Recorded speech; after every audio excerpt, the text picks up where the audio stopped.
Cornucopias is a cutting-edge open-world MMO set in a world where humanity has ascended from the Earth's surface and created a breathtaking new world in the sky. This fantastical realm is a system of floating islands carved from the land we once called home, now encased in radically advanced dome-shaped structures suspended high above the clouds. Each one is a futuristic marvel with its own unique environment, identity, and thriving communities. It is within these domes the epic journey begins. Here, players take control of their own personal avatar, which gives them the freedom to choose their destiny. Be immersed in vast landscapes, explore vibrant settlements, and engage in a myriad of activities such as crafting, commerce, combat, racing, and more. Welcome to a world where the sky is no longer the limit.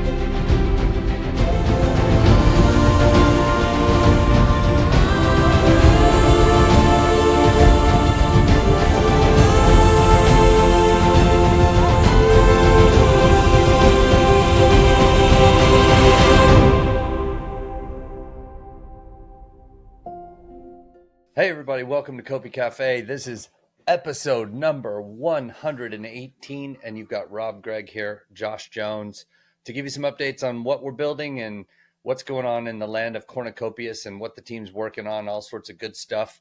Today we're going to talk about combat, AI, a little bit of the market, what's going on, exchanges, that sort of thing, a couple little announcements and a leak as usual and some questions. So you know what, let's just go ahead and kick it off. Rob, what are you drinking? Well, today Yorkshire tea. Yeah, I got a cup of tea. And a fun fact, in a cup that one of the community members gave me a few years ago. On our event. I love it. That's a good looking cup. And I've actually left my spoon in it by mistake. It's a nice spoon, isn't it? Freaking rock. It's that big, this cup. That's a rock star spoon. Yeah. Good work. You're rocking. Is that a Gibson? What are you drinking, Josh? Little coffee. Very nice. Iced coffee. All right. Tea and coffee. Perfect for a cafe. Yes, it is. Hey, funny thing that goes along with the branding. All things planned. All right. So, wow, there's so many great things happening. And I feel like we want to reveal it all in this episode, but we're not, because we want to cover some. We'll save a little bit for later, but we've cut the list in half because you said, we need to save some. Sorry. Rob wanted to dump it all, and I said, let's stick with our frequency and keep doing Copi Cafes. Okay, so first up is we wanted to start with one of the most fun, which also happens to be one of my personal favorites and my go-to for gaming. If I'm going to go sit down and play a game right now, real quick, it's going to have some of this in it, and that's combat. So let's talk about combat. We've got a little bit already in our staging build. The shooting, guns, and what are your thoughts so far? Yeah, we got a build, really, really early build, so way too early to share at the moment. A few weeks ago, where we could pick up some guns, weapons, fly around, start shooting each other. Yeah, and we no damage at the moment. No damage at the moment, but the ability to fly around in a jetpack and shoot at people is pretty cool. It was very good. Yeah. Jaws hit the floor. Yeah, it's gonna be fun. That's where I do want to just like reveal everything, because we have so much coming this year that it's incredibly exciting. But we gotta temper the zeal a little bit. Let's just talk a little bit about the planning for guns, though. We've got assault rifles, we've got ballistic. There's multiple categories. We've got the weight. They're weighted out in terms of you saw that XLS file or that Google sheet that David sent, where we could play with the parameters, and there's a Well, damage we'll calculation. get David on to talk about that system. Yeah, Yeah, yeah, because because he's come up with a weighting that's a system, which great is cool. idea. We'll have David on closer to the time of release, and we'll discuss the proprietary or the innovative concept that David has come up with the team on the weapons and To how that balance them. to balance them out. But yeah, we've got there's going to be laser weapons, beam weapons in the future, range, pistols, assault rifles. Pretty awesome. Yep. That So that melee to me is weapons. very Yep. exciting. So Yeah. so I can't wait till the next release. But I will say this: for the next release, I don't think we're going to be flying around and shooting people. I think the first to be released, at least to my knowledge, the first to be released Won't be is you'll be shooting. shooting Yeah. at the shooting range, which is going to be done in a really cool way. And I don't know if I can announce how the shooting range is going to be done yet. We might have a leak in the future. Yeah. Let's save that for a leak so we I can. think you'll be able to pick your weapons up and fly around with them outside of the shooting range, but there might be a no shooting policy in place. Okay, fair enough. Fair enough. Well, that brings us to our next topic, which is the market. So, oh no, sorry, AI. AI. So, as we've mentioned many times before, uh, it has always been our intent, at least for 2.5 years, to have AI powered NPC, even NFTs as well. So it's a mouthload of acronyms.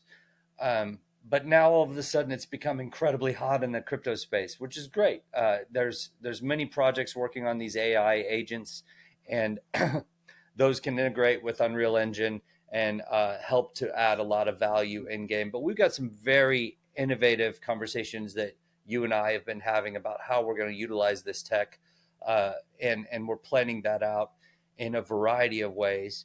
And so we're still in the research phase, but we're actually implementing some on Greg's side, and also implementing some with what you're doing in the plugin a little bit as well, and testing it out. And I think that's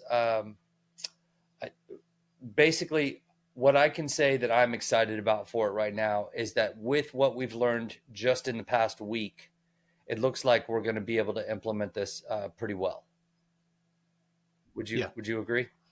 Yeah, we're looking at writing our own little plugin to for people to interact with NPCs.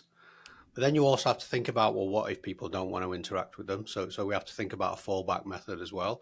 What if there's slow responses? See, there's tons to think about than just integrating them. Then we have to think about where are they going to be situated? Are we going to host them? Are they going to be cloud-based? Are they going to be node-based?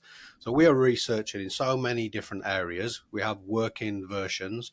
Some of them we have a working version of an NPC that's AI driven, that is giving out quests at the moment. Mm-hmm. But it's such early days that when that actually finds itself into the game, I don't know. That could be 3 months, it could be 6 months. I don't know, because AI, like you say, is changing fast. There's different models. Do we have the right one at the moment? Are others better? What's the latency? So there's so many stuff. So I've been experimenting with so to name just a few. We've been looking at Grok. We've been looking at Llama 3.2. We've been looking at the new Chinese one. We've been looking probably about, I'd say, 12 different models. So we're down to about 4 at the moment. But who knows? In a few weeks from now, we might have another 4 to look at. So the space is changing so fast. We need something that's stable, and that we can, when we build our interface, maybe we'll have a couple of models that we can switch out of one into another, and we can adapt to it going forwards. So it's not just a case of getting the latest trend in. If you look at it in terms of the layers, what do we have to figure out? Okay, well, there's the LLM side, which is which model are we using?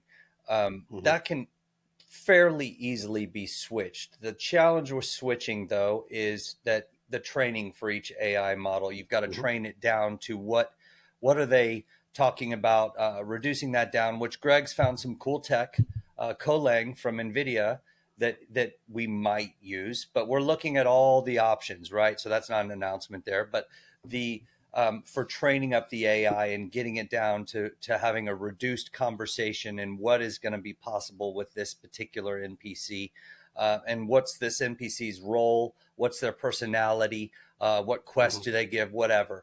But then so you get the LLM part figured out. Well, then you could do a dynamic chat if it's just text based.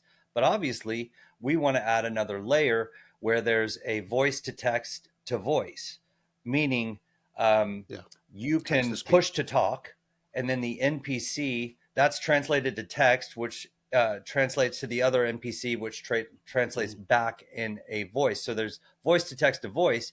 But then there's another layer, which is you've got to get the avatar ideally talking and with the correct facial animations. So that feels like possibly we'll just introduce this one at a time, and we'll figure out each layer. And then you don't want every NPC to have the exact same voice, which is what you and I were talking about this morning in Telegram. So I think there's a lot of layers to this, but what we can do, like we always do, is we'll start simple and then grow with it as we figure out more. The good thing is we've got a great landscape to put all of these NPC agents in. We've already got an avatar creator that allows us to create millions of different facial varieties and things of that nature. So I think we can bring so much life into Cornucopias with this over time. And eventually there will be probably an AI team that's building out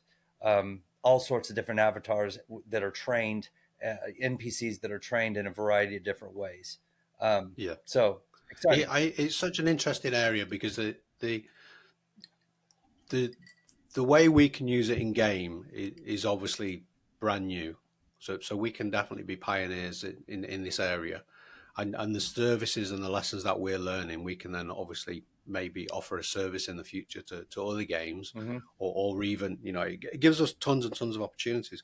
But also for players, not only will they have a unique experience that they've never done before, we can look at experimenting with allowing them to do some customizations themselves. So I can definitely see a world where you have your own NPC, you give it your own voice or another voice, because they're dead easy now. For you only need like a 10 seconds clip of any voice, and then it can expand it out based as a upon, starting point. You can give it a personality. Personalities can change depending if you decide it's in a sad mood or a happy mood or the environment. So there's that whole area is absolutely massive, and if you stop to think about what's achieved there, that's a whole project within itself. But we obviously want to stick with where we are. So it is research at the moment, but it is coming. Yeah, it's definitely coming. Yeah, and there's so much more we could talk about with it, but yeah, it's just super fun and exciting. I mean, the way this vision could really play out is you've got a giant city with thousands of NPCs, and you can have dynamic conversations with each of them that give the game complete variety. If we put a team on creating all sorts of new personalities, you can add the Myers-Briggs personality profile and train them according to your personality type. Mine happens to be ENFP, but there's 16 different personality types. So that could be fun. Yeah. But yeah, it's and that's like I'm talking vision casting here. So that's getting really refined. I'm an INTJ. Huh? I'm an INTJ. That doesn't surprise me. That's yeah. Same as Arnold Schwarzenegger and Elon Musk. Hey, are you really? Nice. Yeah. Name dropping is Myers-Briggs there. It might be part of my personality. Yep. Who knows? It's great. Oh, name dropping might be one of the INTJs are commonly seen to be name dropping. We tend to be known as architects. Architects. Interesting. Interesting. Which fits very well because I absolutely love planning. Mine is typically known as entrepreneur and a variety of other stuff. But the interesting thing is okay, so you got the N. So you're kind of like an idea person too. So that's where we jive a lot on vision and ideas, which is which is good Mhm. for us to establish our path. But yeah, but these personalities, putting them on NPCs, yeah, it'll be fascinating. It'll probably just be a slider. Yeah, something like that. Exactly. But then, um, you know, yeah, like you said, in the future, allowing the user or the player to train their own avatar, could be a friend or a robot that works on the farm, Mm. whatever, But that sort of thing. also in so many other areas. So you know, we'll definitely talk. We'll definitely train them on Cornucopias law. So some of the NPCs won't know that much. They'll just have a certain view of the world. So Yeah. they won't know that much. Some will learn as the game and the evolves and as the story comes out and as it show. We'll have to continuously do more training and update it as we go along. Yeah. But then also, if we look at maybe custom domes or the learning side of the project that we talked about, you know, now we could offer these training LLMs potentially as a learning service. So not just about our project, but others in the future. So we could definitely look at the possibility of people training their own LLMs and then connecting them Hmm. somehow. Probably the custom domes would be the natural place. But yeah, that is, you know, this is what this technology offers us. We'll get there. Yeah, yeah, we have to decide how we're going to start and make sure that you guys, our community, test it out and like what we're doing and get feedback Mhm. and grow it from there. But all right, that covers AI. So I mean, it covers a small portion of AI with what we're looking at, but the market. So markets, it's been interesting. There's been a ton of meme hype. We're still over 100,000 with Bitcoin. We've got the Mhm. FOMC today, which is the interest rates announcement, and In America. I think the markets have been bearish because they're expecting a lack of, well, at least the stock markets, the primaries in traditional finance in the U.S. has been very bearish this week. I think anticipating no rate change, so no decrease, just no increase, just staying where it is. Um, but you know, in terms of crypto, we're still over 100,000 with Bitcoin. You have this meme coin frenzy, which is going on, Yeah. which, you know what? I like meme coins to an extent. So, for example, Sneck, I think Sneck and Hosky, those are two of my favorite Cardano ones. I think they're going to bring a lot of new users into Cardano, right? But then there's Yeah. also the number of them that are popping up because you got a bunch of people that are like, oh, I want to get on that bandwagon and make some money. And so it creates an interesting dynamic. So what's going to happen? Uh, well, in my mind, I think the really solid memes will remain. There could be a lot of people that get burned by these pump and dump kind of deals, which is unfortunate. But I think that the market is going to understand that at some point, and people are going to start to transition into utility and fundamentals. And that is when things become, I think, really powerful for somebody like us. Later this year, as we get into second quarter, third quarter, we'll be selling more and more for Copi token on the marketplace. And when we have the alpha launch, this is the point that I think the majority of people don't understand how bullish this is for Cornucopias. But it's that when we have our alpha launch, we will be bringing mainstream gamers into a quality Web3 gaming experience. That Mhm. that revenue will be from credit cards that gets converted to Copi token that is then used for in-game marketplace assets. That is a very, very significant amount of utility and buy pressure and all sorts of good things that we have coming this year that really gets me fired up. So and that's not the only utility. We have tons of it, but you wanted to say a point about fundamentals as well. Yeah, I mean the fundamentals have never changed. You know, we have built on Web3. We've got player owned assets. Our game, every part of our game so far has been built in house. our team crafts everything. We plan everything ourselves. So when you're looking at our game, it is all built in-house to AAA standards. Where we have a team of over 50 people, professional people as well. We run it as a business. Definitely, we have people that are spread all around the world, and the game is also backed up with our own technology as well. So not just the latest in Unreal Engine. So we're using Unreal Engine 5.5.2.1 at the moment, but we also have we're building our own decentralized node infrastructure. So we have people at the moment that are running nodes that are going to be used in the future for downloading our game. We're talking about LLMs and integrating NPCs. A lot of this was already laid out and is what we've been talking about for the last 2 or 3 years. Yes, we didn't have AI powered NPCs, but we've been talking about them for years, and now the time is right because the technology is still in its early days, but it's somewhat maturing to the point where we can definitely take a heavy look at it. Yeah, the fundamentals of our project have not changed. If anything, they're just getting stronger as technology is catching up with us. Yeah. Catching up with our ideas. Yeah, no, 100%. And that's what it really boils down to for people, in this space is you got to look for, sure, memes are hot and they're great. And they're going to, like, what I love most about the memes is they do onboard new people who then get eyes on, oh, well, what else is going on in Cardano? What else is going on in Base? And what else can I look at? And then they discover some of the projects that have utility and fundamentals along with it. And so the funds shift accordingly. And I do think that this is going to be the cycle of utility, really. That this is really about getting to utility, because we're going to have in this cycle there's quite a few gaming projects that are really, really solid in terms of how they're building. And I think we're one of them.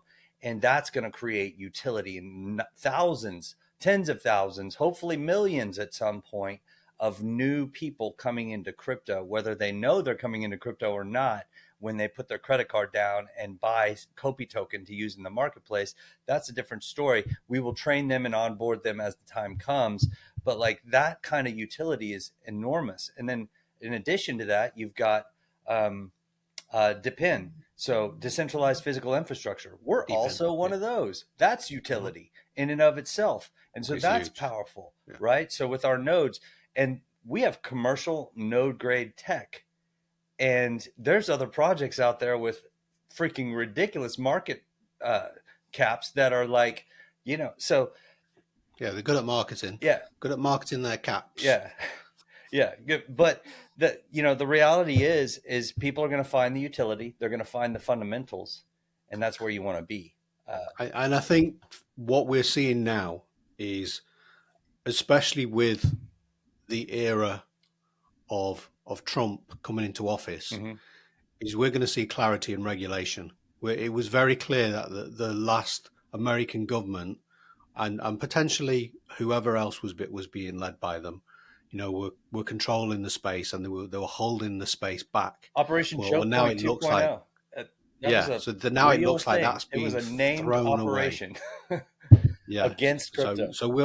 And that's been a big cloud over the entire industry. Yeah. And it's restricted a lot of the things that we could be doing. Basic stuff like banking or setting up a company. Yeah. It's been really, really difficult.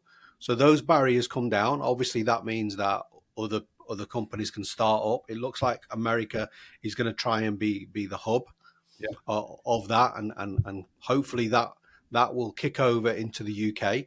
The UK has a lot of catching up to do and a lot of issues itself. Yeah. But hopefully American can be the lead on that. And Charles is obviously somewhere in that conversation. He's been speaking to government over the last few years. He's been on stage a couple of times with RFK. We saw a really interesting leak from Fareed where Charles was showing him his phone, chatting to some message. It sounded like he had some messages from Donald Trump. So Charles is there flying the cryptocurrency flag.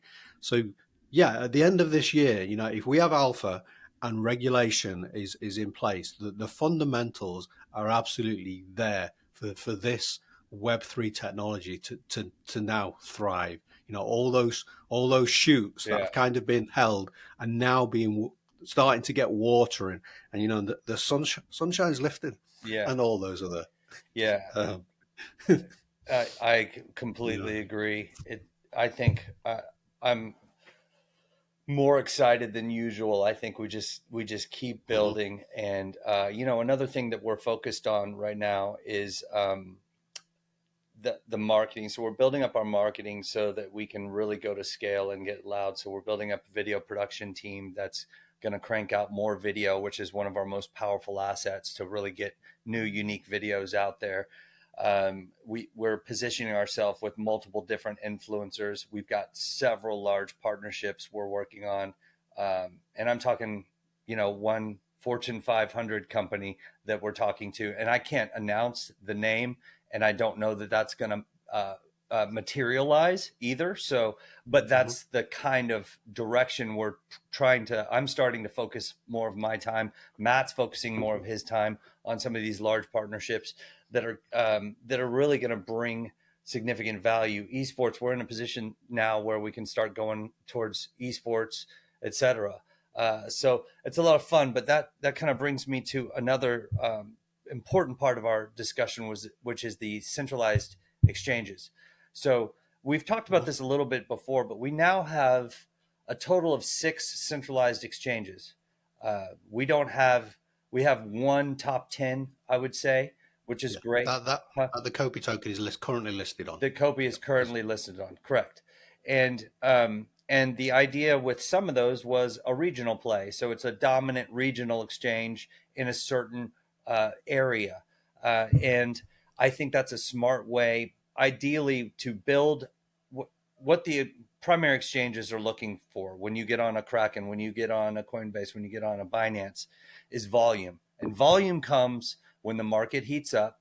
And if you've got exchange coverage, the volume comes and that gets magnified almost exponentially by the more number of chain exchanges you have, which is great. So our strategy is build up the exchanges we can list right now to get us to that point where the market kicks up. And there were days where we had 3 to 5 million in volume Mhm. this year and last year. And those were short-lived days in still bearish conditions, right? Um, I think it's coming to where we have the legitimate volume to where we can really start targeting larger exchanges, and that's a primary goal of ours. Which obviously that's a marketing strategy in and of itself because it gives you so much more exposure and availability. So that's a key thing that we're working on, and when we get that volume up, which we will, as the market starts to move into alt season, assuming that occurs, then the volume is going to be there for us to make a move towards another exchange that's higher up or another large regional exchange that helps us get the volume where it needs to be so that we can move our way up that ladder. Yeah. Um, It brings eyes to the project, and then when those eyes have a look at the project, they're like, "Wow, okay." yeah, yeah. But, that's just one strategy. There's multiple angles we're focused on, and the primary is utility and fundamentals delivery. Like Mhm. we're building an amazing game, and that is a lot of fun, and it's just going to get better and better. So I think that leads us to the two little announcements I mentioned in the beginning. We got a new developer coming on, programmer, which is Yep. good. That's going to help us get more gameplay out there. And then also, you want to talk about the mocap suit? Yeah. We're doing a lot with AI. So AI will help us to create some animations. We've talked about motion matching in the past, but we've just purchased a motion capture suit. So we're not going to rely 100% on AI. Yeah, Yeah. so that's actually quite exciting. Well, We're, and we're going to have maybe Jim run around his room and do all these funny poses well, and it who knows. enables us to get a lot of variety in a realistic way. And we can get different people in that mocap outfit as well Mhm. to help out. But yeah, there was the advancements with Unreal Engine 5.5.1 that we're on, which is fantastic. And that allows us a lot of great character movement, which you guys have seen in a recent leak. But this allows us to take it to the next level in a variety of ways. One of them being for the cinematic. So, for the cinematic that we're working on, which will go on Epic Game Store, ideally there will be in some scenarios maybe some avatars talking to one another or whatever, and so this gives us that ability to get more realism. And I don't know if that was an accurate statement of avatars talking to each other, but this will enable us to have the gestures and the different things that are needed to make it more real and really come to life. And it just makes it more efficient. Okay, ready for the leak? Are you ready? Dramatic pause. Yeah, I'm always ready for a good leak. Okay, let's do it. So can you see that? I sure can. So yes, it is the launcher. But what we spoke about a few weeks ago in our last episode of how we're integrating the nodes and some of the production and staging. Well, now what we've got, this is the latest version of the launcher. It might actually be publicly available. But if we go into the settings, what we can see down here is, well, we've got this new settings at the top where this is only role based, so most people won't have this option. Just our testing team. You will all default to production, but we can go to staging now, and we can launch the staging game as well. But what we have down here, which is the more important part, is the nodes is now fully built in to that version of the launcher. So we've got the ability to download the nodes for the live game, and we've got the ability to download the staging all from one location. We can turn it on and off if there's any issues. We've got a little checkbox here that may disappear in the future. When we have confidence with this, that will disappear and everything will happen via the nodes. We have the ability internally to kind of have different download profiles to say how many we want to download, how big the chunk should be, and all that kind of stuff. But the major thing here is we have decentralized nodes that our community are currently hosting, a testing group at the moment, but that is going to quickly expand as more and more people come on, and then those that don't want to host their own nodes will be able to delegate it. But this current launcher now is working with that testing yet very live deep in infrastructure, and I think that's definitely worth shouting about, because this is taking in planning and delivery probably just over a year to 18 months, I would say, from start to finish, to bring the technology and to get it as slick as it can. And obviously part of that is a back end and a reward structure that gives out daily rewards and all the statistics and everything else. That there's tons and tons of stuff that goes into just this one little image here. Yep. But I didn't know you could hover over it. Oh yeah, that's cool. So I just found out that. But yeah, this is massive. So it's a leak because you won't, in the next version of the game, will be downloaded via the node system. Yeah, that's big. That's a big step that we're excited about, because then we get to start collecting data and refining from a larger group of people, which positions us to do more with the node tech in the future. That is big plans for nodes. Incredibly powerful. So, okay, well, let's get into some questions. Oh yeah, Lord of the Corn, who's a fan favorite. Yeah. His question: will we see snakes, lizards, and Elboros, nice, in Esperanza Zone? To further add, will certain animals only reside in certain zones?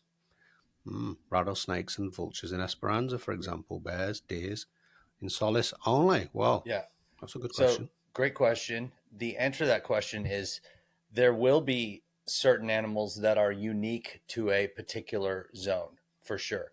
And in general, what we want to do is be realistic to the kind of zone that it is and the type of environment that it is. So it's somewhat realistic in that regard.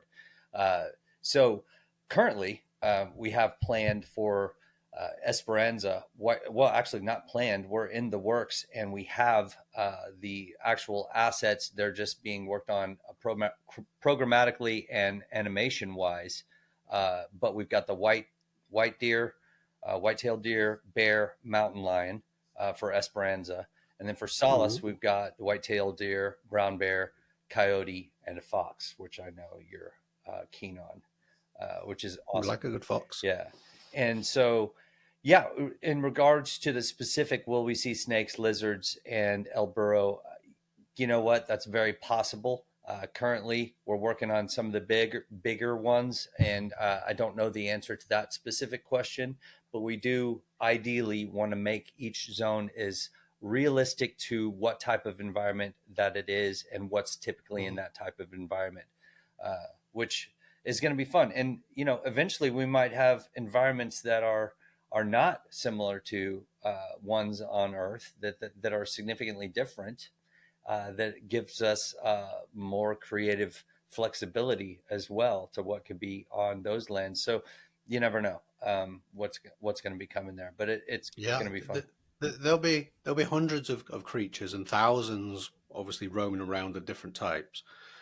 Maybe for newcomers, we'll just explain what we mean by solace. We talk about the sector. Solace is made up of three giant kind of worlds in itself, and then Esperanza, when that comes, that will be three giant worlds. Solace is kind of like the artwork of you describe it as kind of like Colorado, or for me, it's almost like a British feel, but almost like Yorkshire with hills, and then Esperanza, when that comes, that's more like a Wild West, rocky, maybe something like Australian outback kind of environment. Probably I would describe it as Back to the Future 3, so something like that. But yeah, sorry to interject, but No, it's we're great. getting newcomers all the time. Yeah, that's a good point. So it's good. Yeah. And anytime for any newcomers, if you want to find out more about what's going on in Cornucopias, Copi Cafe is what keeps you current. But then we also have the wiki, the Copi wiki on our website. And of course, just get involved with our Discord, because that's where there are tons of OGs and people that are there excited about the project, willing to help you out in learning whatever your questions may be. So that's important. Okay. Last question is for you, sir. The White Nile of the Mafia. Ooh. I have a question about that too. How dangerous will water be? Right now, we can easily cross, but will there be damage or other mechanisms to make crossing larger bodies of water challenging? I want to know because it affects where I choose my land plot. And in that same vein, will weight be a factor for jetpacks? Will I be able to carry full inventory just as easy as I can an empty one? Again, wanting to know as it affects my land plot decisions. I like the critical thinking There's there. a lot in that question. Yeah. I think water is one of the most interesting things with games. And as people that have been following our journey have seen, we've had different types of water as we've been experimenting with it. So we know how to allow people to go underwater. We know how to do swimming. We know how to guard the oxygen and all that kind of stuff. So all that is coming. Just like with Fortnite, any of those people in old school Fortnite, you could always walk on the water in Fortnite, like ice skating.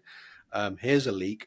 All the water in Solace A at the water leak? moment, Another water leak? yeah, it's been hit by a quantum storm, so it's actually frozen. That's how you're able to walk on it instead of going under. We'll stick with that story. Yeah. But yes, in the future you'll be able to kind of tread water. You'll be able to go out and do some fishing in there. Don't go too far, because we talked about creatures. Who knows what kind of water creatures you'll get in these kind of places where there's nothing built at the moment, so nothing too dangerous. You can't even go underneath it. You'll definitely be able to do swimming. You'll be able to dive under the water. We've already showed kind of years ago with a canoe. So there'll be boats and those kind of things to cross water. You have your jetpacks, which we know you can cross water with now. We're talking about maybe zip lines and other stuff that I don't really want to leak, but there'll be lots of ways to get in, out, on, over, inside. Who knows? Yeah. And maybe water will be no, I'm going to say too much there. I'm going to hold back that thought. But so the second part, in the same vein, will weight be a factor? Yes, weight of backpacks is definitely going to be a factor in terms of how when you're running, you'll get fatigued if you're holding too much. That's why, because it's a multiplayer game, we are definitely thinking a lot about how players will play together. So you'll have more dynamic characters that maybe scout ahead, and they'll be a little bit more nimble, and you'll have other people that might be carrying heavy loads, and they might need protecting as they move on. So we're going to have parts of the game that you don't have to play it in groups, but that will be a really good fun side of it. So yes, definitely weight, oxygen, tiredness, and also where you are in the dome. So if you're in let's say in the future you're in a really warm, maybe volcanic dome, or maybe it's snow, depending what you're wearing, that will affect whether your stamina goes down, or you might have to put more layers on, or you might have to take layers off. There'll be precipitation, you'll need to rest. All these fundamentals for MMOs have definitely been thought about. They are coming as the character evolves. And I think, is that all the questions? That's it. So wants to know, because will it affect your land plot decision? Yeah. Well, yeah, everything does. Yeah. All right. Well, good answers there, and great questions from our community. We'll always try to answer as many as we can for you guys. That's a great segment of Copi Cafe. Well, this has been episode 118. Thanks for watching. And if you haven't yet, please like and subscribe, all of that fun stuff. And we'll see you next week. I'll play you out. Play us out. Thanks. Show 'em up like I don't care what you say. I don't care what you say.